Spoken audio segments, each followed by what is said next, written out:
Mismo. Ganun nga. Hindi siya pumirma. Hahayaan niyang mamatay. Ang dami niyang tauhan. Kahit isa walang pumapalag. Nakatunga nga lang sila doon. Bakit naman kasi ganun ang pinili niyang asawa? Yun na nga eh. Napaka-successful nga niya. Pero tingnan mo yung asawa niya. Doktor, nagdesisyon na ako. Tanggalin na ang machine.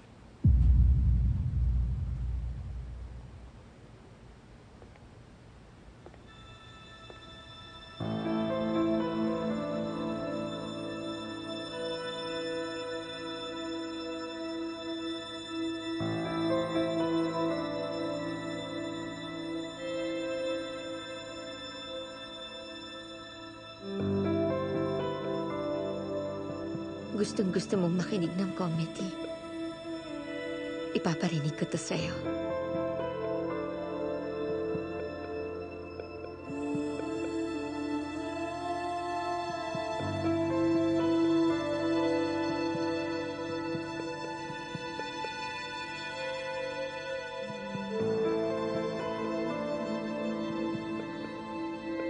Parang patbating kabayo na puro kuko.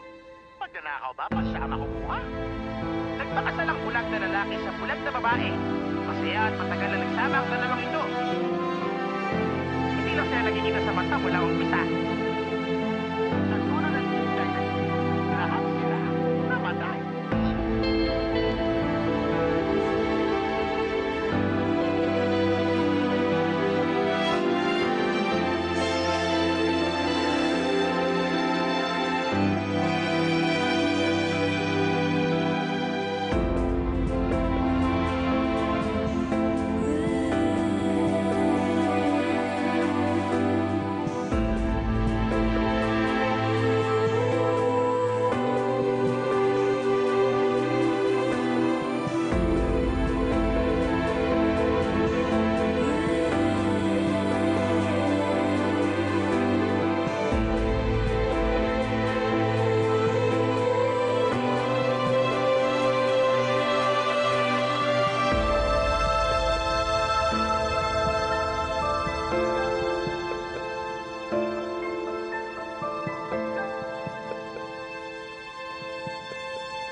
Hindi ko inasahang ipapatigil niya ang treatment. Sa totoo lang, yung ginawa ng asawa ni Jowlin sa ganitong sitwasyon, talagang nakakabilib. Pwede siyang husgahan sa naging desisyon niya. O kaya, yung ibang tao naman, gagawin siyang katawa-tawa. Sasabihing hatakin siya ni Jowlin kasama sa kamalasan.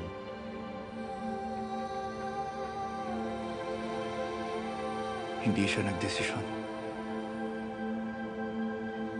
Si Dr. Joe ang may gusto.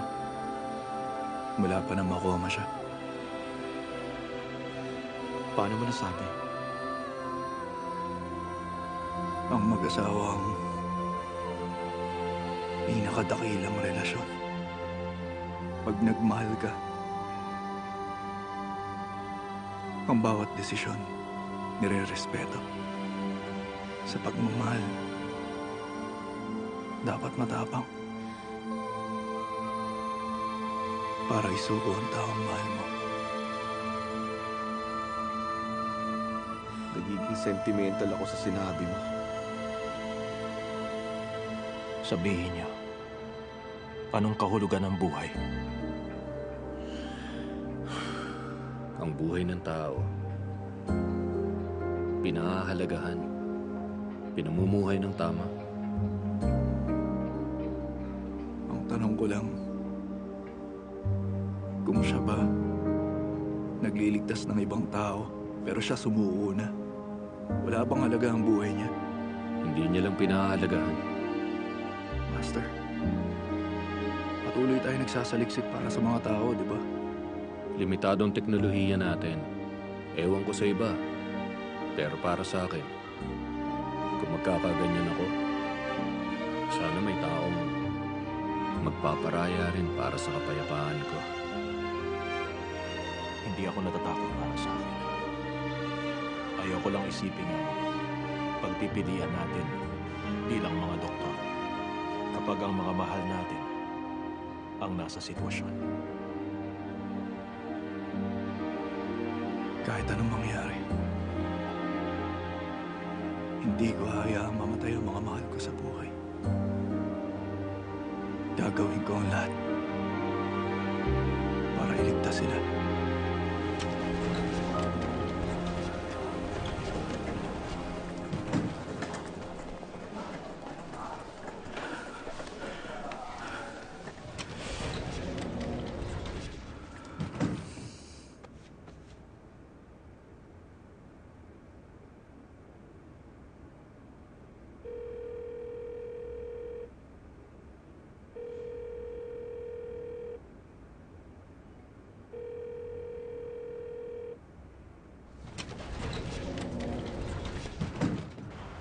Nasa harap ng hideout nila.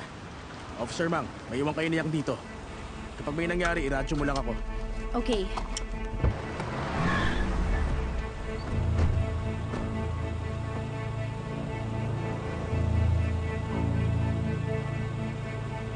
Kilos na!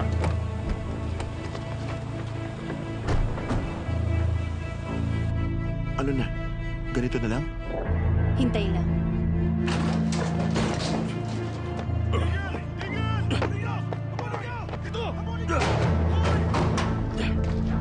Iradyo mo na yung iba.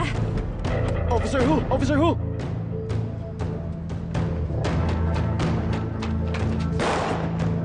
Tigil!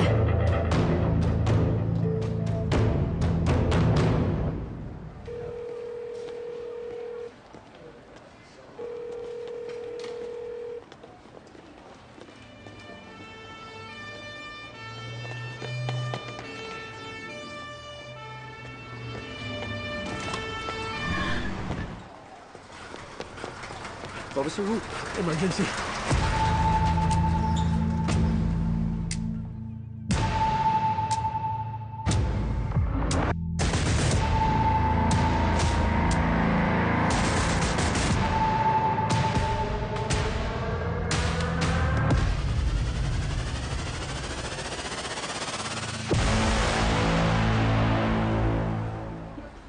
Eto, grabe no? Parang ang haba ng araw natin ngayon. Pahinga muna. Natutulog ako eh. Hinatak mo lang ako. Humigil ka nga dyan. Alam ko na marami ka rin iniisip ngayon. Hindi ka rin makatulog. Sige na. Cheers Ano tayo. ka, Bob? Order sa utak ko? Bakit alam mo lahat? Sige na. Inom na. Wala akong ganang uminom. Tama na kasi. Huwag mong sisihin ang sarili mo. Wala kang kinalaman sa nangyari. Ang tagal mo nang nagtatrabaho sa ospital ah. Ang sabi mo, di ka na naapektuhan. Eh, bakit ganyan ka sa pagkamatay ni Chowlin? Eto. Bottoms up.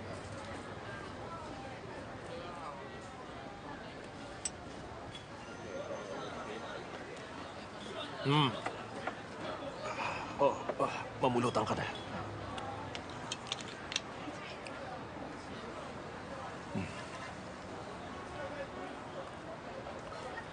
Kaidaran lang natin siya. At gustong maging mahusay na doktor. Nagtiwala rin sa akin.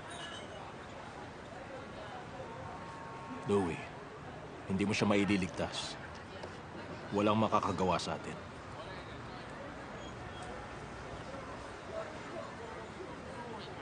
Kanina lang. Habang nakahiga ako, di ko alam kung nakatulog ako eh. Basta ang alam ko, nananaginip ako. Ako yung nakahiga sa operating table.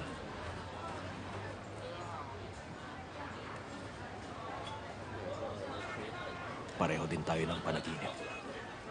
Kaya bigla ako natauhan. Tao pa rin tayo.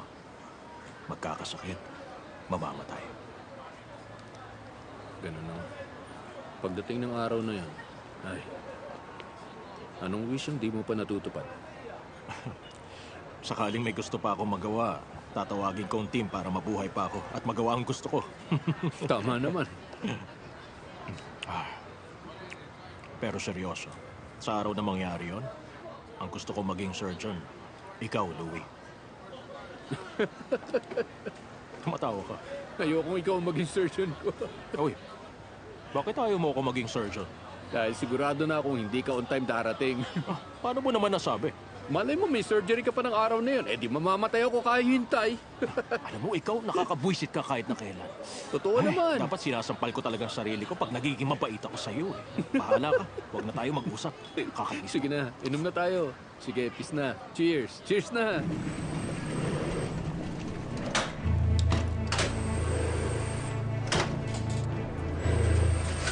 Intubation.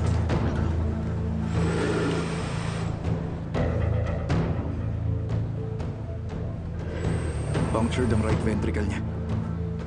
Anong patalim to? Balisong, nung pag-aresto kasi, maraming sibilyan. Pinili namang nakakulong.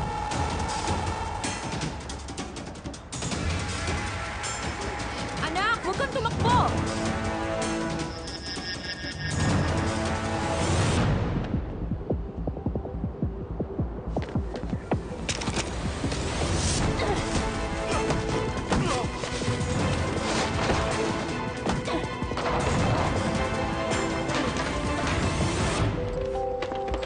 Nasa si Bang! Sinundan yung kriminal. Tara!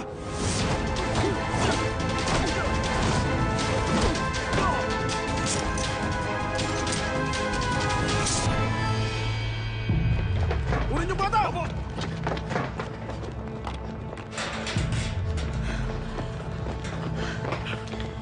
Ay, Bang, okay ka lang? Pagkatapos, Buti nandito ka. Nakaka-proud ka. Ayayin mo siya, ah.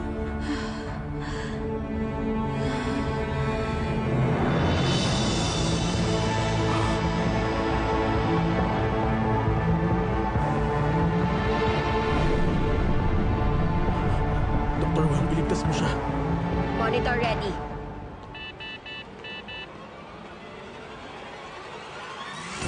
mainang pump ng dugo niya. Pericardial pressure. Cardiac tamponade. Ako sa oxygen, ikaw na sa neck manufacture. Transfusion. 6 na EB blood packs. 6 na EB blood packs. Ako na. Head cap.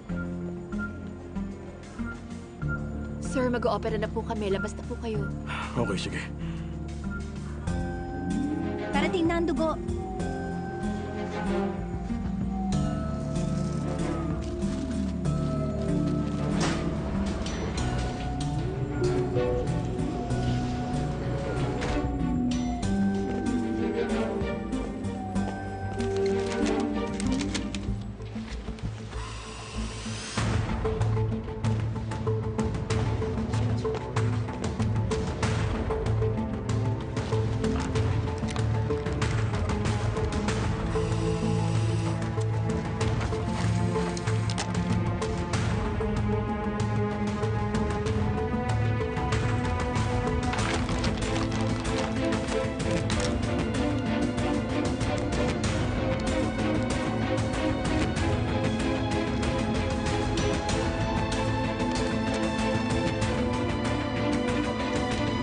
Ready na for IV.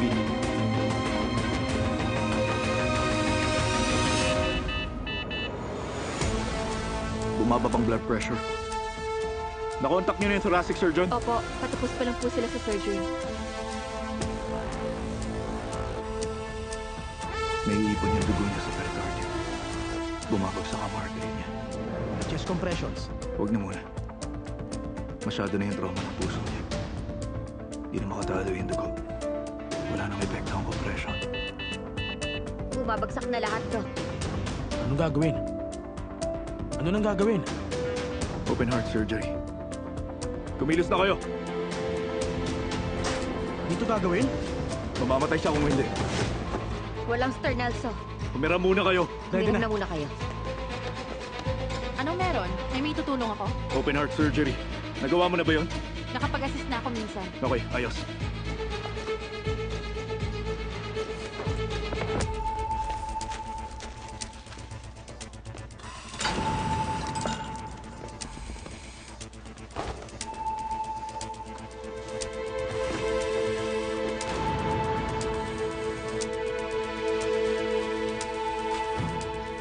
si Mang Jiaoyang?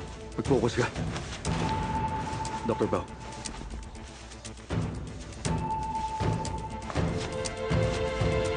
Maganda ka na. May 0.1 mg fentanyl. Okay, 0.1 mg fentanyl.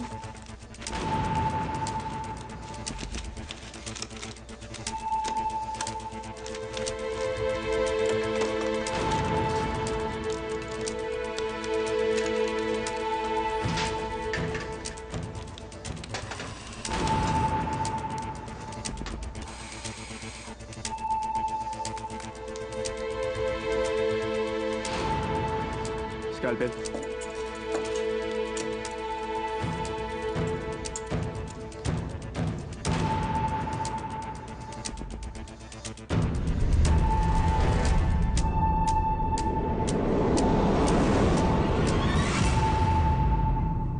Nagawa mo na ba to? Nakapag-observe lang ako. Kaya ko to. Kaya ko.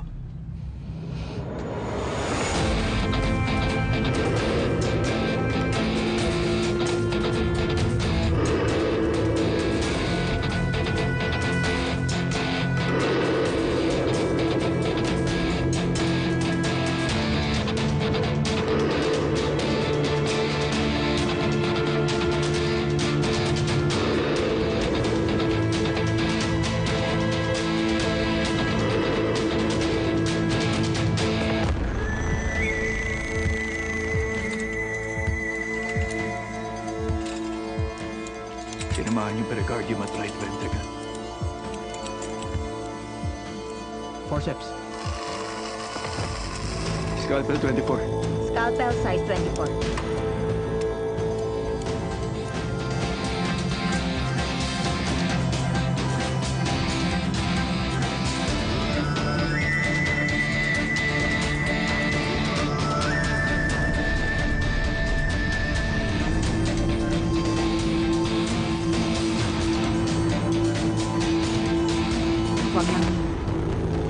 Huwag mo nang pag-isipan.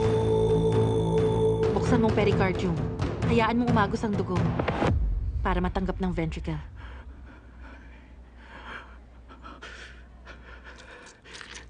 Sock. Scissors.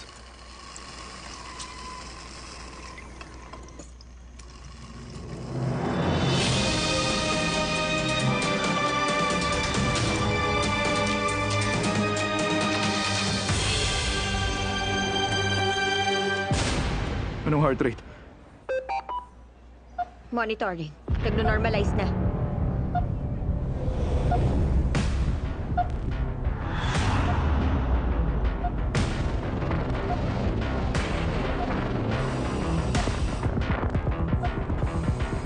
Cardiac reflex. Kailangan alisin ang dugo. Subblood sa ventricle. Nakita ko.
Dumating na yung 6 bags ng AB blood. Blood transfusion. Okay. Verify.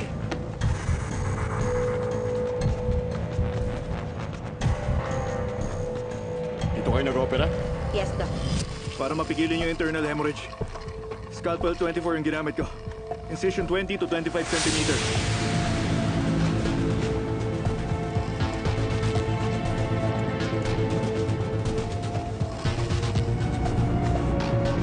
Intravenous injection. Ito na lang 0.1 milligram ng fentanyl. Sa studio. Yung rib spreader. Ako na magsusuture. Ready po, Doc.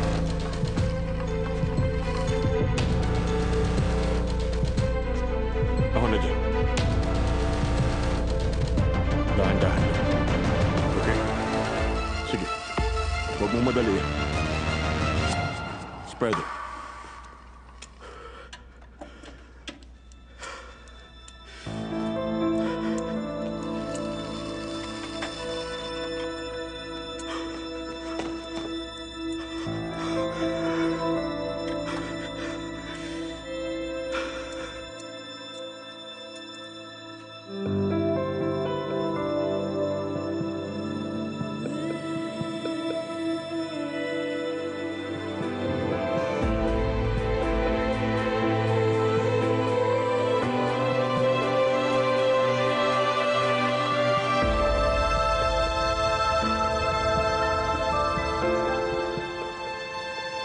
Okay na. Ay. Oy, closing na. Tara, Nasha. Okay. Pagkatapos umuwi ka na, baka hinahanap ka na nila. Hoy, hindi ako uuwi ng ganito ka-late. Isa pa, sasamahan na lang kita matulog sa ospital. Kung uuwi ako, magigising ko pa sila. Ah. Kaya ako na lang istorboy mo. Nakakabwisit ka rin kaibigan, no? Wala ka kasing pamilya kaya hindi mo maintindihan. Gusto ko na rin naman. Kaya lang... Tingnan mo ko sino. Sinagot na yung dasal ko. Salamat. Ay, nako. Hello, Dr. Bao? Late na yata. Anong...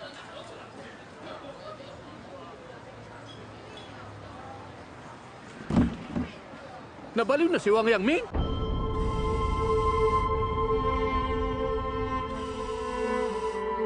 Scalpel size 24 ginamit ko. 20 to 25 centimeters. Ginamitan ko rin siya ng rib spreader. Nagkaroon ng blunt force trauma mula sa rib spreader at scalpel. Nung naisugod siya kanina, wala nang heart rate at blood pressure. Yun lang ang tanging paraan na meron ka. Ginawa mo makakaya mo. Posible magkaroon ng infection. Magkakaroon ng isa pang open heart surgery. Wala akong heart surgery experience. Mas tumagal ang bleeding dahil doon. Dahil sa nangyari, baka mag-pacemaker siya. O thrombotic stroke. Hindi yun mangyayari. Ginawa mo lang kung anong tama. Maayos ang naging surgery mo. Yung mga komplikasyon na iniisip mo, hindi mangyayari yan. Magtiwala ka. Scalpel size 24 ginamit ko. 20 to 25 centimeters. Ginamitan ko din siya ng rib spreader. Blunt force trauma mula sa rib spreader at scalpel. Posible yung infection. Magkakaroon ng isa pang open heart surgery. Hindi nga mangyayari yan. Yung ginawa mo, yun ang tama.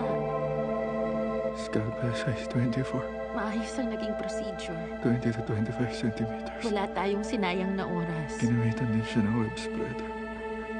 Si Officer Mang, makaka-recover siya.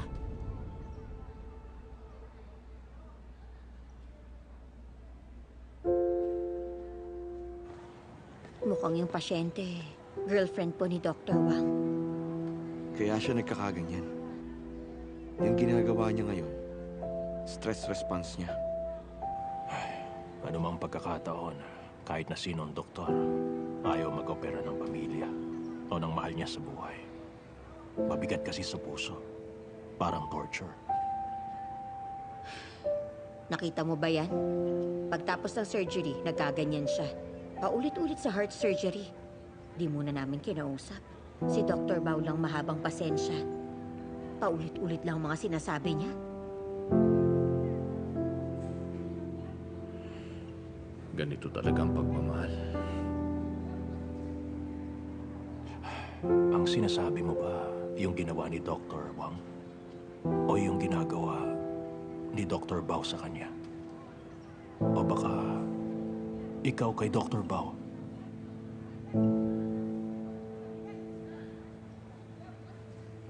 Lahat ng nabanggit.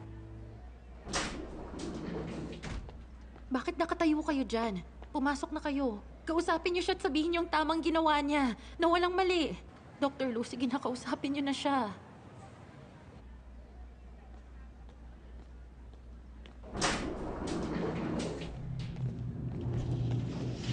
Wang Yangming, wala akong pake kung kinakabahan ka dyan.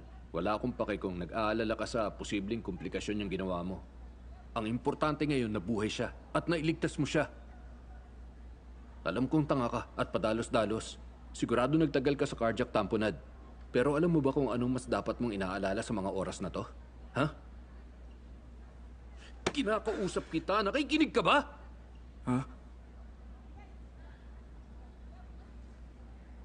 Yung incision na ginawa mo sa kanya, ang pangit na magiging peklat nun.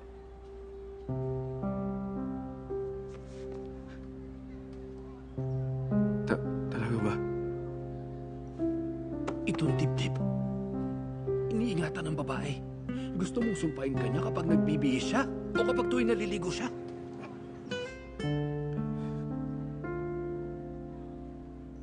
Anong gagawin? Alam mo kung ako sa'yo, pupunta ako sa aesthetic department. Humingi ka na kaagad ng pabor sa kanila para may magawa sila sa peklat na yan. Wala akong kilala dun eh. Eh ako ba? Wala. Pwede mo naman akong lapitan. Ba't ka nagsasayang ng oras dito? Kayo na pong bahala, Master. Salamat.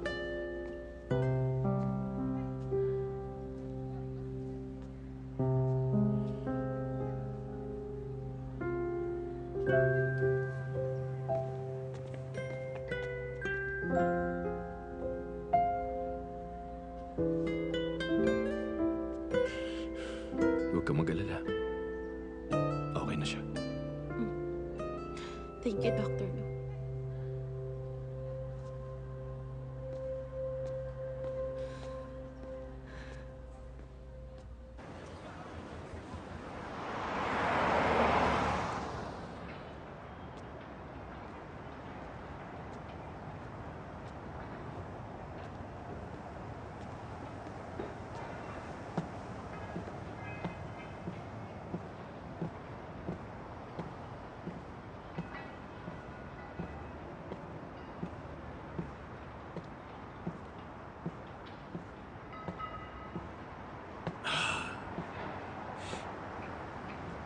Lumanghap ng sariwang hangin sa umaga.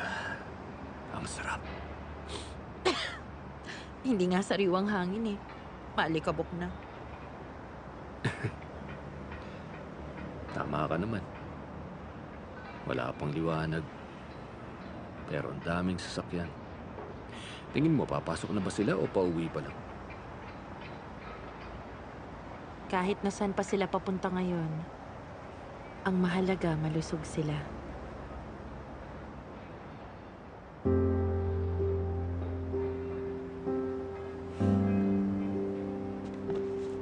Xiaoshui. Minsan kasi, kapag matagal na tayo sa isang lugar, nakastuck tayo sa routine na hindi na natin matakasan. Paminsan-minsan, tumingin ka lang sa iba.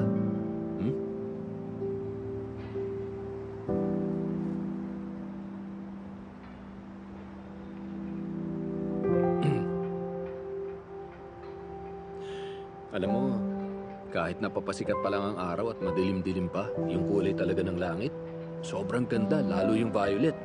Makikita mo. Hintayin natin na magkasama.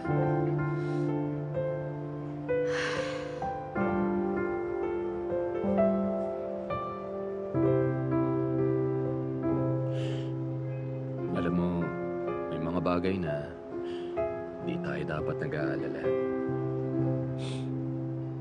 Hindi ako nag-aalala. Hindi naman ako yung nasa hospital bed. Pero parang gusto ko nga na ako na lang.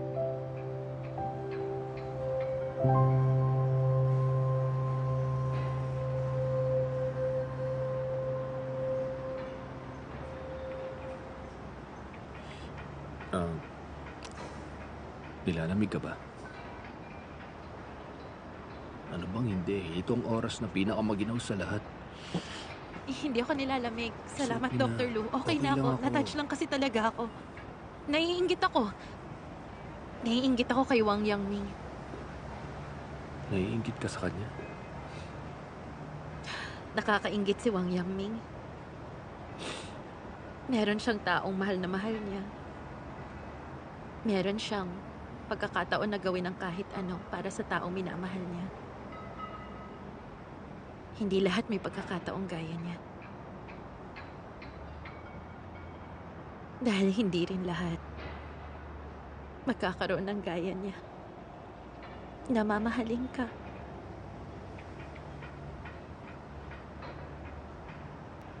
Hindi ang gaya ko. Na mainitin ang ulo palagi. Na mas madalas gumagawa ng kapalpakan. Kahit ako mismo, hindi ko rin pipiliin ang sarili ko eh.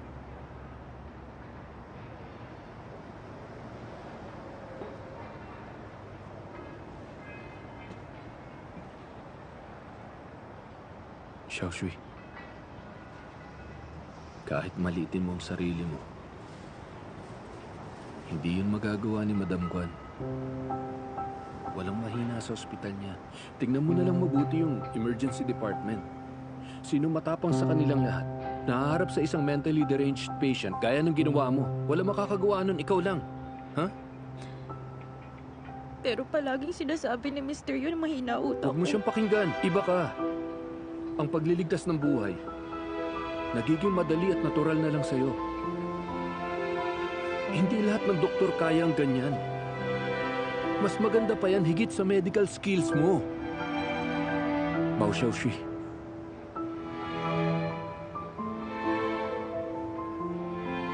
Bagay na bagay talaga sa'yo yung pangalan na yan. Kinakaya mo kahit ano.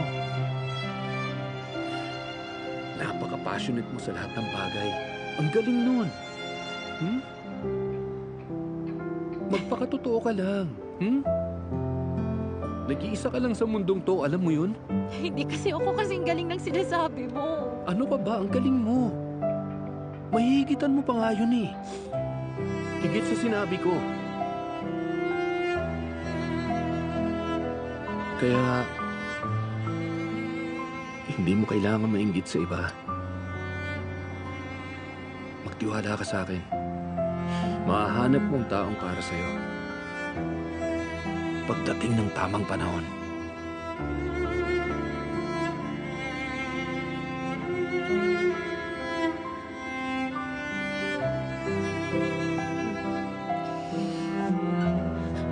Dr. Lu. Giniginaw ka.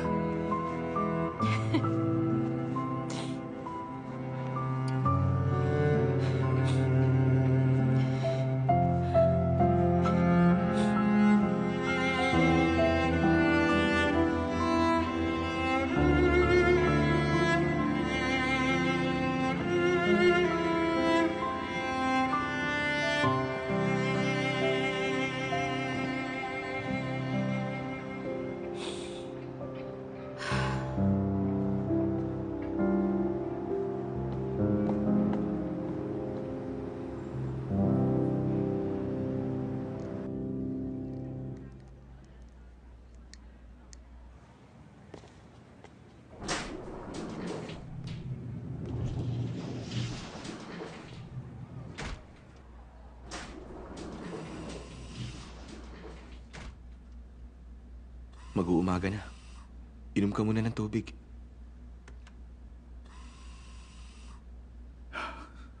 Okay lang ako.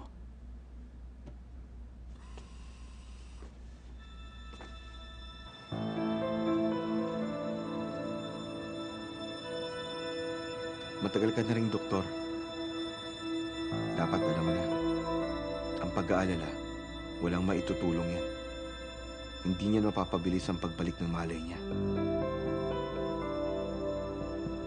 Siya si Ma'am Joyang. Bakit sa kanya pa nangyari to? Maganda na lahat eh. Maraming plano na gagawin namin na magkasama. Bakit nangyari to?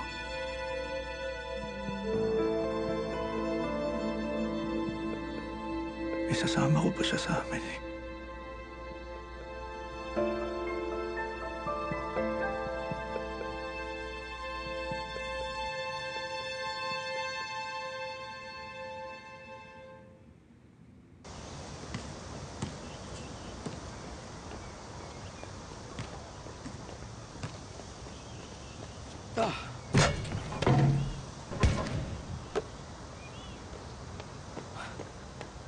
Pa, ba't nandito ka? May meeting ako rito. Ikaw, tapos na shift mo? Ah,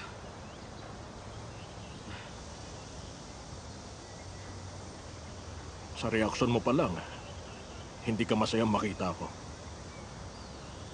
hindi po sa ganun. Hindi lang ako sanay. Hindi po tayo nagkikita eh. Kahit na nasa bahay ako. Alam ko na yan. Hinuhusgahan mo ko. Huwag ka mag-alala. Mula ngayon, mapabahay man o sa ospital, madalas na tayong magkikita. Pero bakit? Malalaman mo rin kung bakit.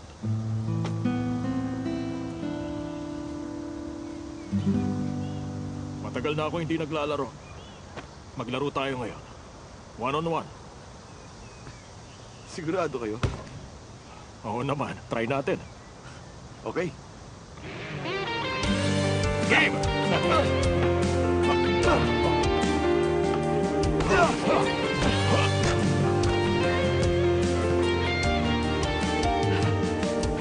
Ayun na.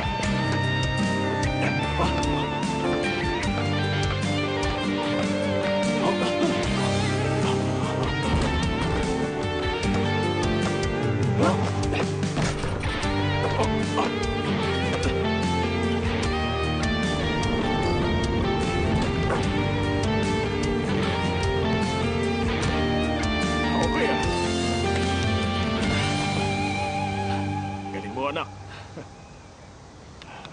Tara na. Pahinga muna. Apo. Pa,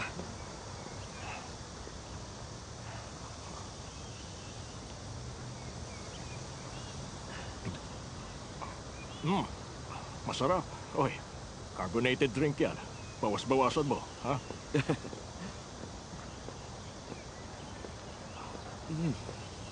pa. Nagbabasketball po pala kayo. Ang galing niyo maglaro eh. Talaga? Umpisa pa lang yan. Marami ka pang hindi alam. Nung nag-aaral pa ako, mahilig ako sa sports. Soccer at basketball. Marami pang iba. Noon sa Yingkay, nag-offer sila ng 8-year courses. 20 students per year ang kinukuha. Ang hirap lang bumuo ng basketball team dahil doon. Pero kahit na gano'n, sa College Basketball League, nadala ko ang buong team. Nasa top team kami. Kaya huwag mo akong maliitin. Ako yung point guard nila. Ako yata nagdadala sa team. Sigat po kayo kahit saan. Di ko inasahan na bukod sa pagdodoktor, marami kayong hobbies. Lahat naman tayo may hobbies na ine-enjoy at exciting na buhay. Kaya lang, binibitawan para sa pangarap. Mukhang marami kayong binitawan. Kasama na ako. Totoo naman, madalas nga akong nawawala. Lalo na habang lumalaki ka. Lahat ng yon, pinagsisisihan ko. Ang panahong wala ako.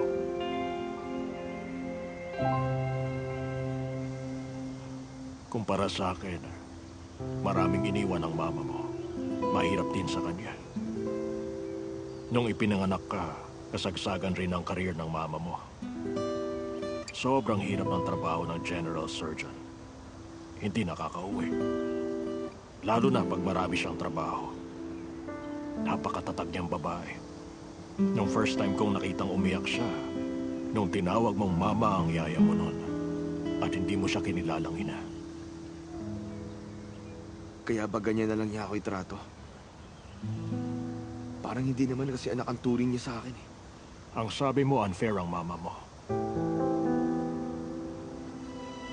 Akala niya noon, hindi ka na magpapatuloy sa pag-aaral ng medicine dahil hindi ka niya nagabayan sa pag-aaral at hindi siya naging mabuting ina.